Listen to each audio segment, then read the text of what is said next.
그 속에 뭐가 들어가 있죠? 아론의 쌍난 지팡이, 십계명, 그리고 하늘에서 내려온 만나의 항아리, 만나를 모아놓은 항아리. 이건 뭘 얘기하냐면 하나님의 임재를 나타내는 거예요.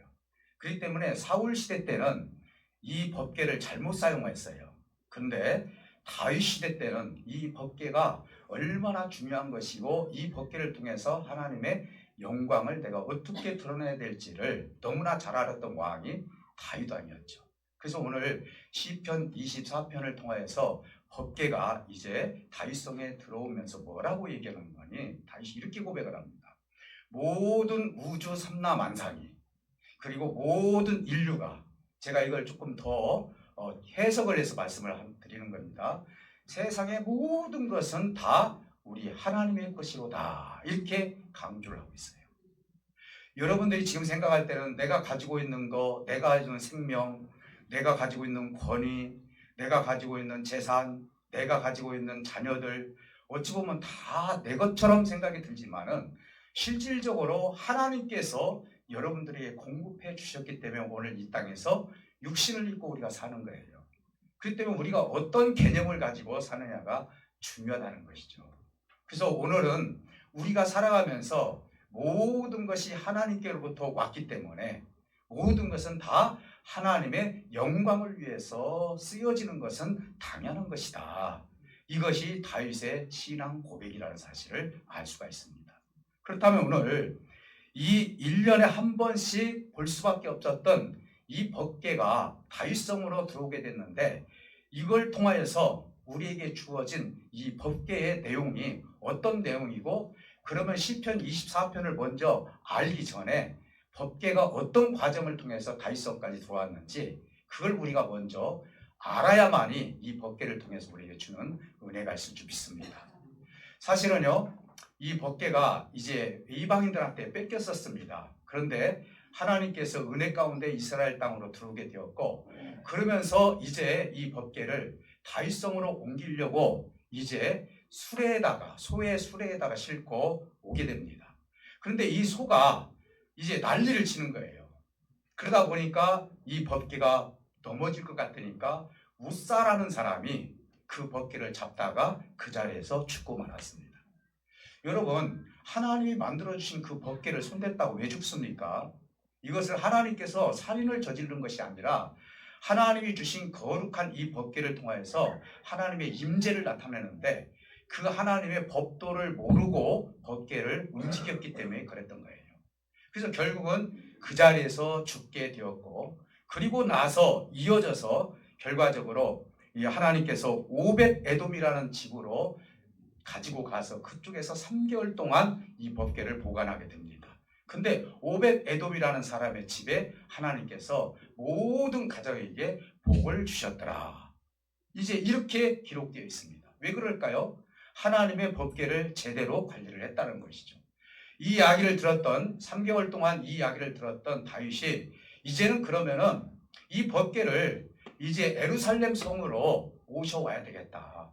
그래서 결국은 예루살렘 성으로 모시게 오게 되는데 이제는 수레로 끌고 오는 것이 아니라 하나님의 법도대로 법궤를 어깨에다 메고 이게 오게 되는데 6걸음을 걸은 다음에 그 자리에서 하나님 앞에 제물을 올리고 제사를 드리고, 그리고 나서 이 법궤를 예루살렘 성으로, 다윗성으로 이 법궤를 가져오게 됩니다.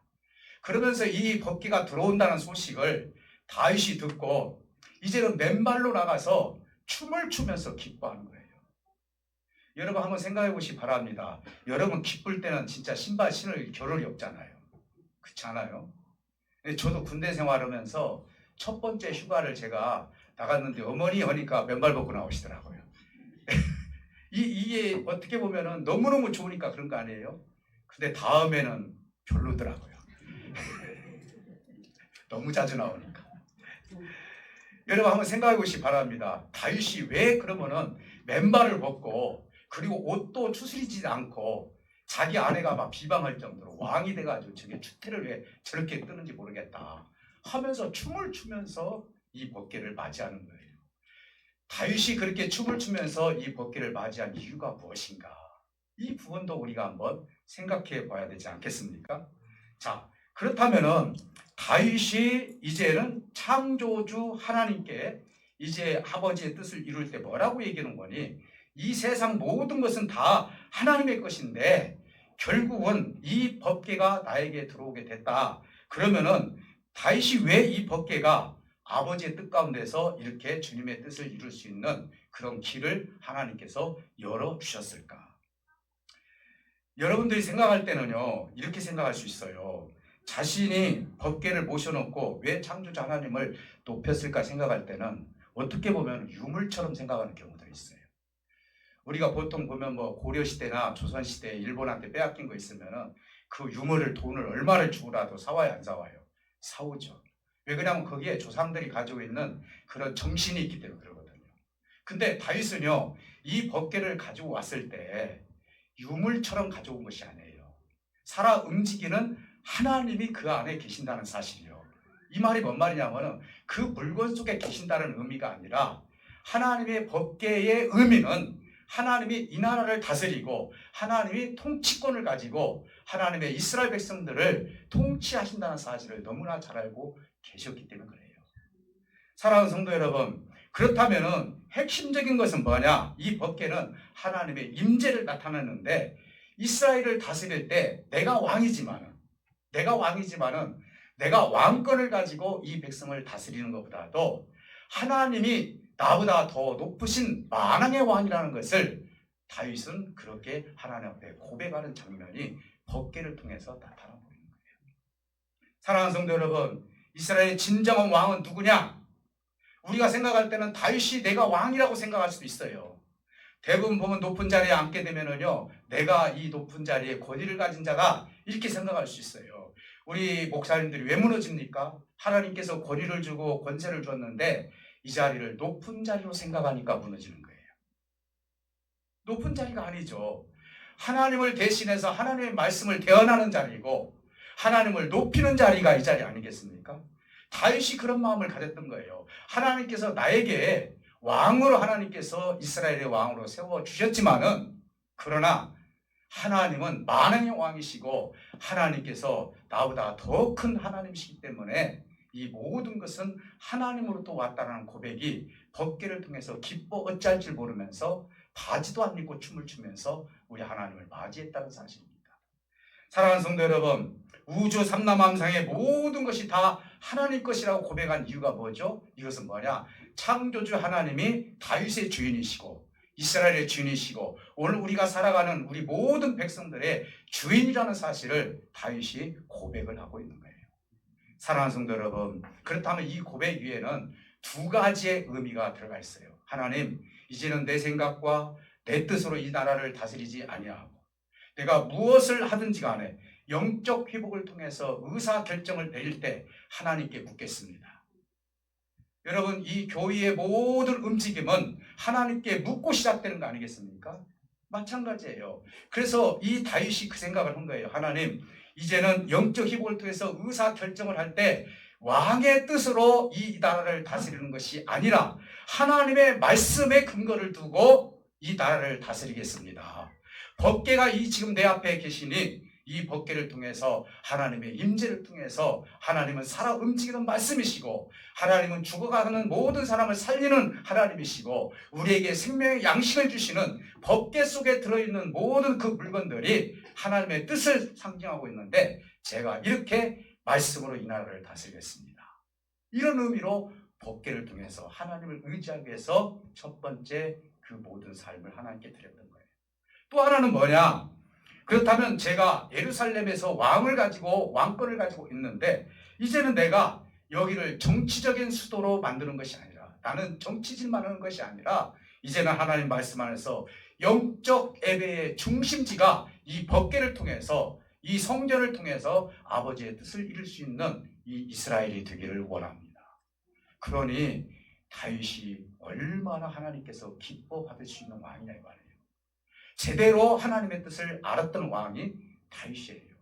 그래서 다윗은 항상 정한 마음을 가지고 있었고 다윗을 하나님께서 사랑했죠.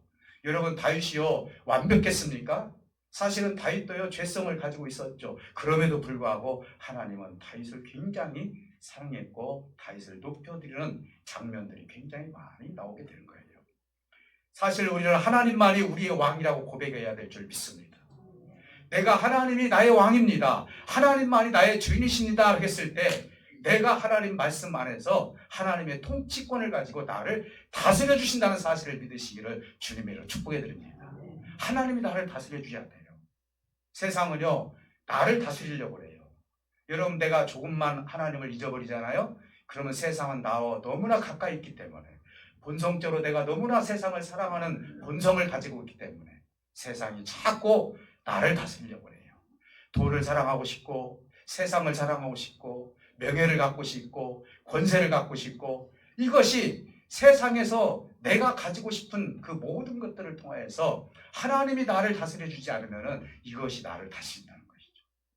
권세 때문에 울고, 물질 때문에 울고, 건강 때문에 울고, 수도 없는 인간이 가지고 있는 모든 것 때문에 내가 귀엽고 그것을 가져야 되겠다는 그 생각 때문에 결국은 내가 그걸 쟁취하려고 하는 것 같지만 실질적으로 내가 세상에 다스림을 당하고 사는 존재가 될 수밖에 없다는 거예요.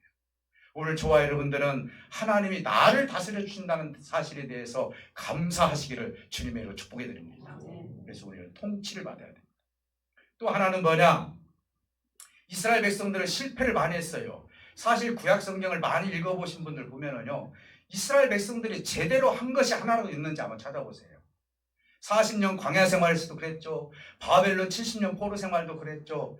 이스라엘 백성들이 사사시대 때도 그랬죠. 이스라엘 백성들이 제대로 하나님께 영광과 찬송을 올려드릴 때가 얼마나 되냐 이 말이에요. 그래서 오늘 시편, 오늘 24편 6절에서 그런 얘기를 해요. 무슨 얘기를 하냐면은, 실패한 인생이라 할지라도 너희가 하나님의 얼굴을 구하게 되면은 구원의 의를 너희에게 주겠다, 이렇게 말씀하고 있어요. 그러면서 누구를 대표로 얘기를 하면은 야곱을 대표로 얘기를 하는 거예요. 여러분, 야곱이라는 인물은 제가 설명하지 않아도 잘 알겠지만은 야곱이라는 인물 자체, 이름 자체가 뭐예요? 사기꾼, 도망자, 세상적인 개념을 가진 자, 이런 뜻을 가지고 있는 것이 야곱의 이름이에요. 그리고 야곱이요, 얼마나 세상적인 사람이었어요? 여러분 생각해 보시기 바랍니다. 아무리 어머니가 그렇게 속였다 할지라도 형 에서의 장자권을, 아버지를 속여서 장자권을 받고, 그리고 나서 쫓김을 받아가지고 삼촌 라반의 집에 가가지고 거기서 두 아내를 얻고 또 종들을 얻고, 그러면서 거기서 12아들을 얻고, 그리고 거기에 모든 재산을 거기서 간직을 하고 이제 나오게 되지 않습니까? 그럴 때까지, 들어갈 때는 베델이라는 곳에서 하나님, 내가 이곳에 와서 아버지 하나님께 11조를 바칠 거니까 그때 나를 유해 주시고 나를 생명을 살려달라고 그렇게 약속했던 곳이 어디예요? 루스드라는 곳에서 베델, 하나님의 지붕, 하나님의 집이다라고 한 곳, 그 고백 위에는 그 위에 하나님을 제대로 찾은 적이 없었다 이 말이에요. 이 말은 뭔 말이에요? 인생이 가면 갈수록 더 성숙해져야 되는데, 이 야곱은 가면 갈수록 욕망과 욕심과 수많은 것들이 자기를 채웠고, 그러다 보니까 이제는 아버지의 하나님의 집으로, 다시 말씀은 가나안 땅으로 가야 되는데, 이제 가다 보니까 야복 강가에까지 왔습니다. 그랬는데 앞에 형 에서가 나를 죽이겠다고 기다리는 거예요. 이제 큰일 났습니다. 그래서 야복 강가에서 자기 모든 재산을 다 먼저 보여주고 그러면서 기도합니다. 천사가 나타납니다. 그래서 기도하는데 아무리 밤새도록 기도를 해도 하나님이 원하는 기도를 하지 않는 거예요.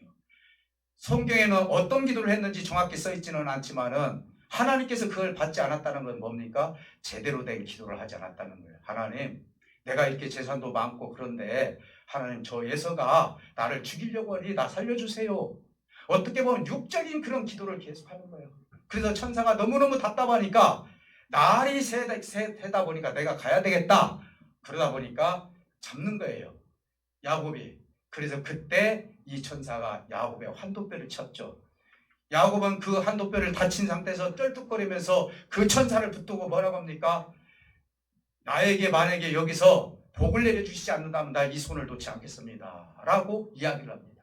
그래서 끝끝내 씨름을 합니다. 그때 천사가 뭐라고 합니까? 이런 얘기를 합니다. 너의 이름이 뭐냐? 야곱입니다. 나는 그동안 세상에 살면서 실패자였고 도망자였고 욕심쟁이였고 사기꾼이었고 이런 삶을 살았습니다. 그렇다면 지금부터는 너의 이름을 이스라엘이라고 해라 라고 말씀해 주신 거예요.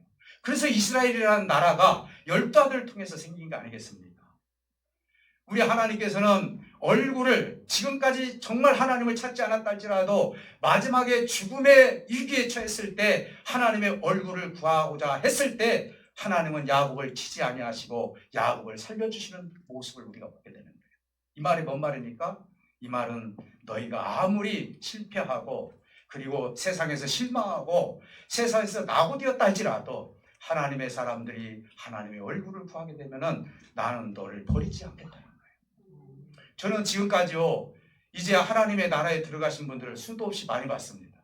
그런데요 인생을 살면서 정말 어렵게 살고 하나님을 늦게 만난 사람들도 있습니다. 심지어는 하나님을 믿다가 하나님을 떠난 사람들도 있습니다. 그런데 마지막에 하나님의 얼굴을 구하는 사람도 있어요. 그때 하나님께서 그래 너 지금까지 실컷 세상에서 나 믿지 않고 살다가 이제 와서 나를 지금 구한다고 해서 내가 너를 구원해주고 싶냐? 라고 하나님 그렇게 하시지 않는다는 거예요.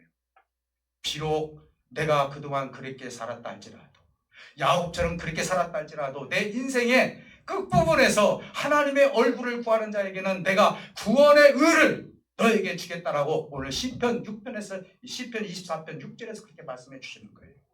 믿습니까? 우리 하나님은 이 세상에 사는 모든 생명들 한 사람이라도 낙오되는 일이 없도록 모든 사람을 구원하기를 원하는 것이 아버지의 뜻이라는 사실을 믿으시기를 주님으로 축복해 드립니다. 여러분들이 생각할 때는 나 이것 잘못했고 내가 살아오면서 이런 일 했고 저런 일 했고 내가 살아온 거 보면 하나님께서 형편없이 살았는데 나를 어떻게 구원해 줄 수 있으랴 천만의 말씀입니다. 하나님은 그걸 보지 않습니다. 하나님은 자기의 얼굴을 구하는 자에게 0.1%라도 구하는 자를 버리지 아니하고 그를 구원의 의로 세워준다 했어요. 이스라엘아 들어라. 내가 지금까지 이스라엘 백성들이 어떻게 왔는지 내가 알지 않느냐. 너희들이 얼굴을 구했을 때 내가 너를 버린 적도 없었고 너희들이 이제는 바벨론 포로로 갔을 때 나도 그 바벨론 포로 속에서 따라가서 너희와 함께 있었다. 너희가 고난이 있었을 때 나도 고난과 함께 있었고 너희가 기쁠 때 나도 기쁘게 있지 않았느냐. 우리 하나님은 그렇게 말씀하시면서 시편 24편 6절을 통해서 다윗이 법궤를 놓고 기뻐했을 때 나는 너희가 나의 얼굴을 구할 때 나는 너를 버리지 않고 정말 구원의 의를 이룰 수 있는 하나님이라고 말씀하고 있는 거예요. 사랑하는 성도 여러분, 여러분 혹시 살아가시면서 나는 실패한 사람이라고 생각하십니까? 나는 내가 살아갈 때 하나님 앞에 몸둘 바를 모르고 사는 사람이라고 생각하십니까? 아니에요. 여러분 그런 형편과 처지를 보지 마시고요. 하나님은요 얼굴을 구하는 자를 버리지 않는다고 했으니 오늘 이 시간 이후에 저와 여러분들은 용기 있게 힘 있게 시은소 앞에 하나님의 보좌 앞에 나오시기를 주님의 이름으로 축복해 드립니다. 어느 누구든지 아무리 죄가 많이 있고 아무리 세상에서 잘못된 삶을 살았다 할지라도 하나님의 용서를 구하고 하나님의 얼굴을 구하기를 원합니다 라고 내가 주님 앞에 섰을 때 하나님은 그래 내가 너를 지금까지 기다렸다.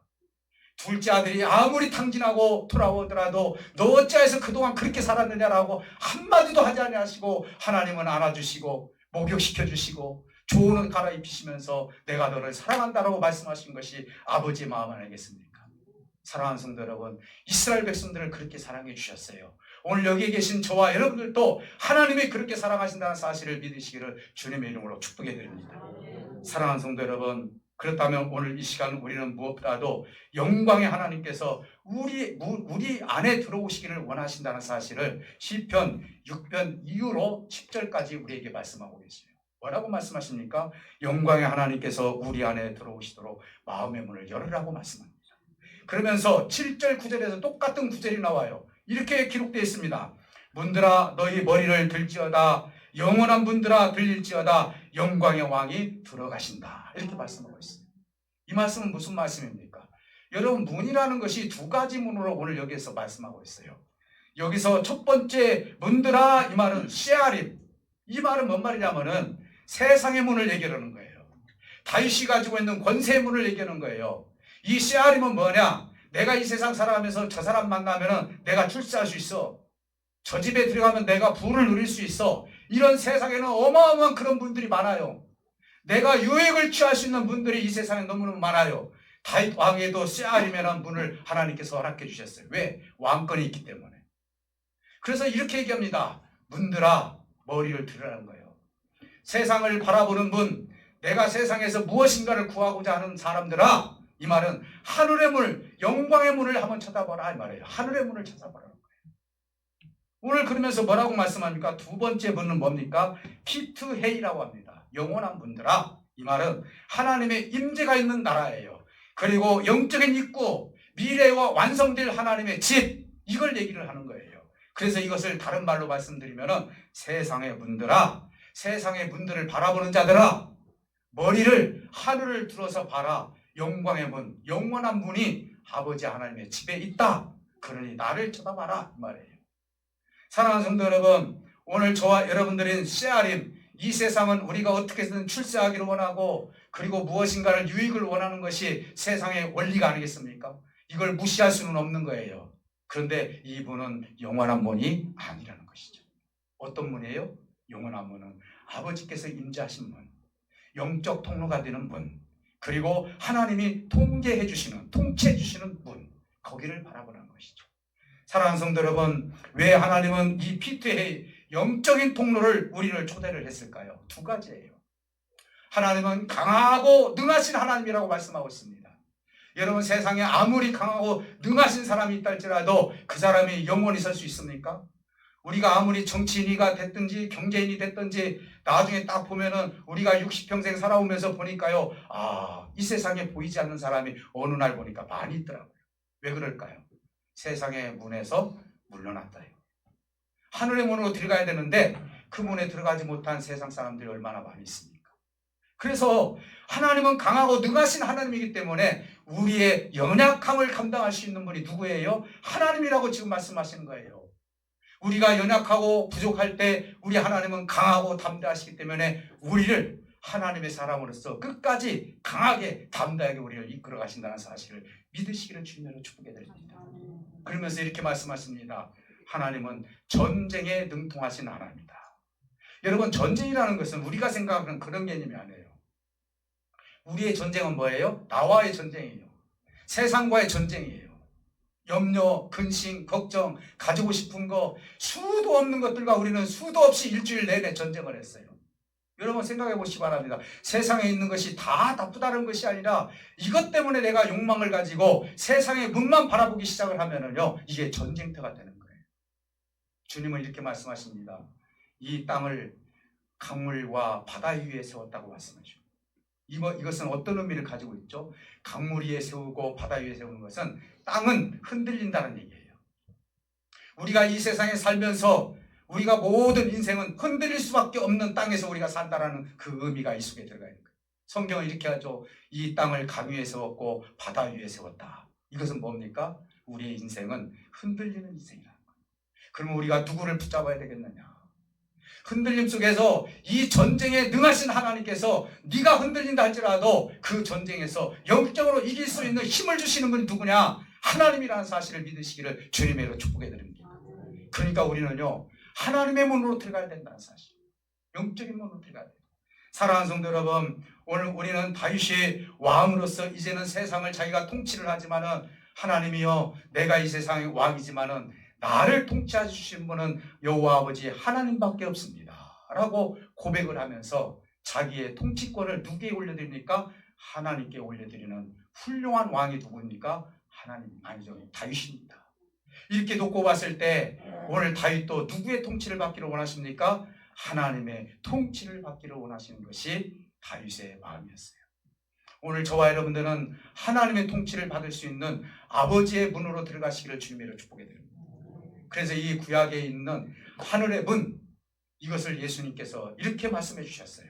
나는 양의 문이니, 양은, 진짜 양은 내가 누구인지를 알고 그 문을 통과해서 나에게 온다라고 말씀하고 있어요. 이 말은 뭔 말이에요? 세상의 문에서 헤매는 것이 아니라 아버지의 자녀들은 하나님의 영적인 문을 향해서 예수님이 불러주셨을 때 그 문으로 들어온다고 말씀하고 있다는 거예요. 생명의 문으로 들어올 수 있다는 것이죠. 그래서 나는 너희들의 문이다, 양의 문이다, 생명의 문이다라고 예수님께서 신약성경에서 그렇게 말씀해 주셨다는 사실입니다. 오늘 우리가 예수님의 문으로 들어가게 되면은요, 저와 여러분들은 누구의 통치를 받게 됩니까? 하나님의 통치를 받고 말씀의 통치를 받아서 아버지의 뜻을 이룰 수 있는 저와 여러분들이 될 줄 믿습니다. 한 사람도 세상에 통치받지 마시고요. 물론 여러분 많은 복을 받으세요. 세상에 가지고 있는 거 얼마나 좋습니까? 많이 있으면 있을수록 우리 만족스럽잖아요.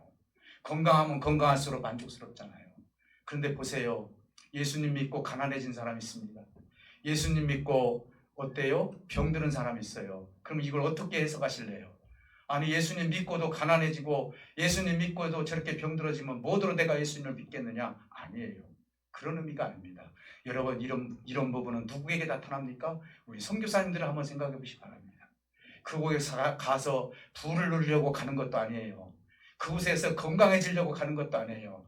가면은요 20년 30년 동안 하나님의 말씀을 전하고 하늘의 문을 소개하다 보면 자기의 모든 건강을 다 해치고 그리고 나서 아버지 하나님께 모든 것들을 드리면서 마지막 때에 하나님께서 영광 속에서 하나님께서 그 모든 영혼을 받아주는 그런 모습들을 놓고 봤을 때 세상에 가지고 있는 세상의 문에서 화려하게 산다고 해서 그것이 복받은 것이 아니라 하늘의 문을 바라보고 내가 세상의 문 속에 살지만은 하늘의 문을 바라보고 아버지의 집으로 들어갈 수 있는 문을 내가 아버지 하나님께 인식하고 그 항상 주님의 문을 들어가기를 준비하고 그 안으로 들어가는 사람이 더 복이 있다는 사실을 믿으시기를 주님으로 축복해 드립니다. 이 문을 아는 사람은 가난할 수도 있습니다. 병들 수도 있습니다. 내가 가지고 싶은 거 없을 수도 있습니다. 내가 누리고 싶은 거 없을 수도 있습니다. 그런데도 불구하고 내가 누리고 싶은 것이 내가 가지고 있는 게 뭐죠? 하늘의 문을 가지고 있다는 거예요. 이것처럼 더 좋은 복이 어딨냐 이 말이에요. 오늘 이왕이면 여러분들이 더욱더 이 세상에서도 화려하게 아름답게 건강하게 살기를 원합니다. 그러나 혹시 하나님을 믿다가 내가 어려움이 있고 힘든 일이 있다 할지라도 실망하거나 낭망하지 마시고 나에게는 어떤 문이 있습니까? 하나님의 영원한 문이 있다는 사실을 믿으셔서 좌로나 우로나 흔들리지 마시고 하나님을 표대를 향해서 한 걸음 한 걸음 걸어갈 수 있는 저와 여러분들이 되셔서 하나님의 통치 속에서 이 땅에서 하나님의 의를 이루고 하나님의 나라를 이루시기를 주님의 이름으로 축복해 드립니다. 오늘 이 시간 기도할 때 우리 하나님께서 여러분들을 통치해 주실 줄 믿습니다. 오늘 기도할 때 기도 빼먹지 마시고 하나님 나를 통치해 주십시오. 내 마음을 만져주십시오. 하나님께서 반드시 여러분들 마음을 만져주시고 그래 내가 너를 기다렸다. 내가 너를 사랑한다. 내가 너를 통치하기를 원한다. 하나님께서 함께 해주신다면 반드시 여러분들이 기쁨과 사랑으로 이 세상 살아갈 줄 믿습니다. 그리고 아픈 부에 손을 얹고 기도하실 때 우리 하나님 함께 해주실 줄 믿습니다. 기도합니다. 살아계신 아버지 하나님, 내가 하나님의 통치를 받고 아버지의 뜻을 이루기를 원합니다. 아버지 하나님, 내가 이제 아버지의 분을 알았습니다.